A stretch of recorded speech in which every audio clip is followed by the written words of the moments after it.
Superfétation ou grossesse pendant la grossesse. La superfétation est un phénomène rare qui peut entraîner la grossesse d'une femme alors qu'elle est déjà enceinte. Nous vous expliquons pourquoi cela peut se produire. La superfétation est un phénomène très rare et assez surprenant. Il s'agit d'une femme, enceinte, devenant enceinte dans la même grossesse. Le terme vient du latin. Super signifie, à nouveau, et fœtus, concevoir. C'est-à-dire, concevoir à nouveau. Peu de cas ont été décrits, bien qu'en 2016, ce qui est arrivé à Jessica Allen soit devenu pertinent. La procréation assistée peut être liée à cet événement et il est donc possible que son incidence augmente. Par conséquent, dans cet article, nous expliquons tout ce que vous devez savoir sur la superfétation et la façon dont elle se produit. Qu'est-ce que la superfétation? La superfétation, comme l'explique l'Académie royale espagnole, REI, est définie comme la conception d'un deuxième fœtus pendant la grossesse. C'est-à-dire qu'elle se produit lorsqu'une femme tombe enceinte alors qu'elle est déjà enceinte d'un premier bébé. Le résultat est le développement de deux bébés, des jumeaux, qui ont un âge gestationnel différent. La superfétation est relativement fréquente chez les animaux. Par exemple, chez les rongeurs, les moutons ou même les chevaux. Cependant, très peu de cas ont été décrits chez l'homme. En fait, elle est considérée comme quelque chose de très inhabituel. La majorité des cas qui se sont produits ces dernières années étaient liés aux techniques de procréation assistée. Semblable à ce qui se passe avec les grossesses multiples. La superfécondation, ou grossesse multiple, consiste en la fécondation simultanée de deux ovules. Ce n'est pas la même chose. C'est-à-dire qu'il s'agit de deux œufs qui ont été libérés dans le même cycle menstruel. La superfétation implique deux œufs de cycles différents. Comment cela se produit-il? Pour que la superfétation se produise, une série d'événements doit être lancée simultanément. La première chose est que, pendant la grossesse, l'ovulation se reproduise. Cela ne se produit pas régulièrement, car le système reproducteur des femmes se compose de mécanismes pour l'empêcher. Comme l'explique une publication sur la procréation assistée, lorsqu'une femme tombe enceinte, la concentration de progestérone augmente. La progestérone est une hormone qui empêche les nouveaux follicules de mûrir dans l'ovaire. De cette façon, elle est généralement bloquée et une nouvelle grossesse est impossible. Cependant, en superfétation, cet événement n'a pas lieu et un autre œuf semble sensible à la fécondation. La progestérone est également responsable de l'épaississement du mucus cervical. Lorsque le mucus du col de l'utérus épaissit, le sperme ne peut pas le traverser et n'atteint pas l'ovule. Cependant, ce mécanisme échoue également en superfétation. La fécondation du nouvel ovule a généralement lieu entre 2 et 4 semaines après le premier. C'est pourquoi il y a une différence dans l'âge gestationnel des deux fœtus. En outre, le sperme peut provenir de différents hommes. De cette façon, la femme pourrait être enceinte de deux bébés de pères différents en même temps. La plupart des cas de superfétation, comme nous l'avons souligné, sont apparus associés au traitement de procréation assistée. La raison en est que toutes les techniques nécessitent des médicaments hormonaux qui peuvent affecter les procédures normales du corps. Différence entre la superfétation et la grossesse multiple. La superfétation a tendance à être confondue avec la superfécondation, également appelée grossesse multiple.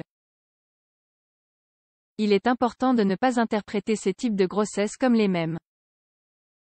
En superfétation, les œufs fécondés proviennent de différents cycles menstruels.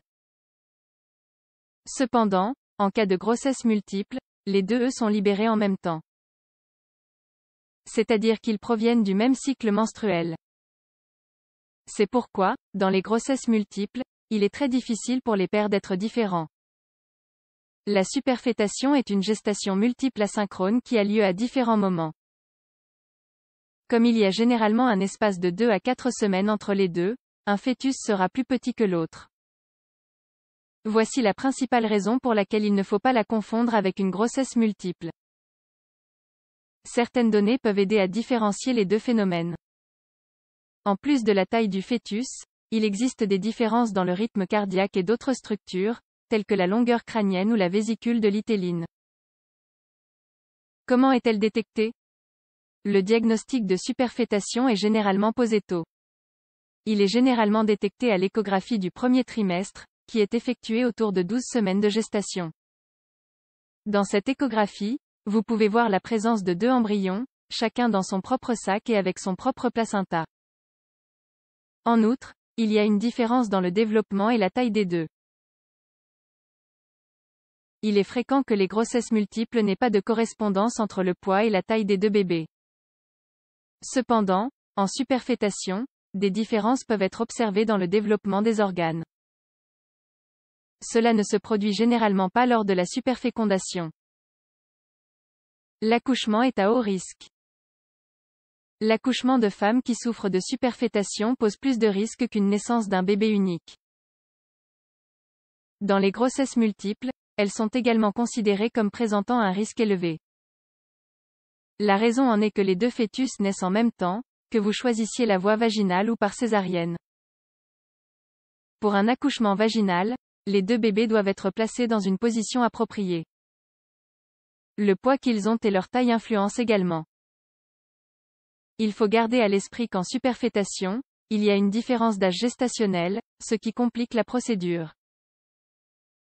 Il est donc possible que l'un naisse à 35 semaines, prématuré, mais avec de grandes chances de survie, et un autre à 32 semaines de gestation, avec des complications pour survivre. Plus le bébé est jeune, plus il est probable qu'il souffre de pathologies, car ses organes ne sont pas pleinement développés. Par conséquent, dans certains cas, des tentatives sont faites pour reporter les accouchements. C'est-à-dire, garder le plus jeune fœtus à l'intérieur de l'utérus aussi longtemps que possible. Cela augmente la probabilité de survie. Cas de superfétation. Comme nous l'avons expliqué tout au long de l'article, peu de cas de superfétation ont été décrits. Le premier a été enregistré en 1932. À partir de ce moment, une dizaine d'autres ont été découvertes au XXe siècle. Actuellement, on estime qu'il y en a 1 ou 2 par an. Le plus célèbre a eu lieu en 2016. La mère s'appelait Jessica Allen. C'était une femme qui effectuait une grossesse de substitution. C'est-à-dire qu'elle était enceinte d'un bébé qu'elle allait donner à un couple ayant des problèmes de fertilité.